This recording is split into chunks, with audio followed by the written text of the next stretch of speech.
पे किसी से पूछे ना। दूसरी बात यह है कि उन सारे लोगों को जिन पर के अभी तक मुसीबत नहीं आई है, मुसीबत के आने का इंतजार नहीं करना चाहिए, बल्कि जो मुसीबत में गिरफ्तार है उसके साथ खड़े हो जाना चाहिए। वो मुसीबत में गिरफ्तार शख्स जो है वो नदीम खान भी हो सकता है, उमर खालिद भी हो सकता है, संजीव भट्ट भी हो सकता है, भीमा कोरेगांव में गिरफ्तार होने वाले बेशुमार लोग हो सकते हैं जो हमारे अपनी सियासत, फादर स्टेन्स भी हो सकते हैं कि जिनकी मृत्यु जेल में हो गई और जिसका एग्जाम जो है वो पुलिस को। तो ये मामला सिर्फ हिंदू मुसलमान का नहीं, ये मामला उन तमाम लोगों का है जो डरते नहीं हैं और जो सही बात बोलते हैं और जो झुकते नहीं हैं और जो दूसरों के लिए लड़ते हैं। ये उनका मामला है और उनमें से एक नदीम खान। तो नदीम खान के मामले में ये हुआ कि आप देखें, एक तरफ से पीयूसीएल का सबसे पहले सबसे डिटेल्ड स्टेटमेंट आया। पीयूसीएल आज हिंदुस्तान में ह्यूमन राइट्स के लिए लड़ने वाली सबसे बड़ी संस्था है। उसके बाद एक लॉयर्स एसोसिएशन है, उसका स्टेटमेंट आया।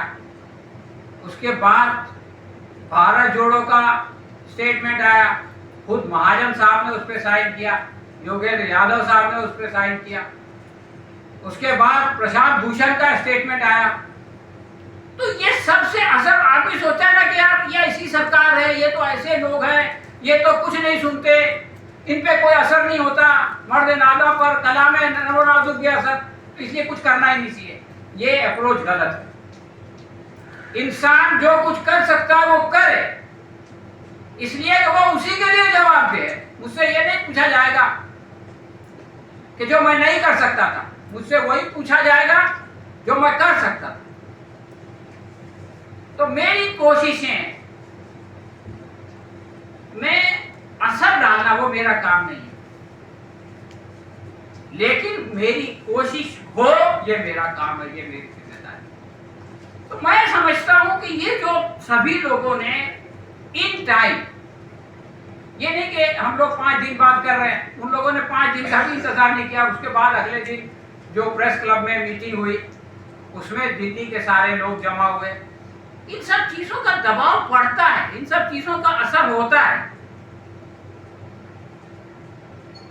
इसलिए कि ये जो लोग यहाँ बैठे हैं ये वो लोग नहीं है कि जिनको ट्रकों में भर के लाया गया है, जिनको जो है वो शाम को 500-500 1,000 रुपया दिया जाएगा दिन भर की दिहाड़ी। ये लोग स्वेच्छा से आए हुए हैं, ये जुल्म के खिलाफ लड़ना चाहते हैं। तो ये सबक है नदीम खान की गिरफ्तारी की कोशिश में, उनके इंटिमिडेशन की कोशिश में और उसके खिलाफ सिविल सोसाइटी के खड़े होने में और उसके साथ अपनी सॉलिडारिटी व्यक्त करने में। एक बात अभी तुषार साहब ने जिसका जिक्र किया 6 दिसंबर का, 6 दिसंबर 1992 को बाबरी मस्जिद शहीद की गई और आज ये आलम है कि सर संचालक के कहने के बावजूद कि क्या हर मंदिर के नीचे शिवलिंग ढूंढना जरूरी है, हर मस्जिद के नीचे, हर बड़ी मस्जिद के नीचे शिवलिंग ढूंढा जा रहा है। तो ऐसे में जस्टिस रोहिंटन ने कल एक बहुत ही इंपॉर्टेंट स्पीच दी, मैं उसका रेफरेंस दे के अपनी बात खत्म करूंगा। जस्टिस रोहिंटन नरीमन जो है वो सुप्रीम कोर्ट के बहुत मशहूर जज थे और उन्होंने बहुत सारे जो है वो हिस्टोरिकल फैसले किए। उन्होंने कल जो बात कही वो ये है कि अयोध्या केस में सुप्रीम कोर्ट का फैसला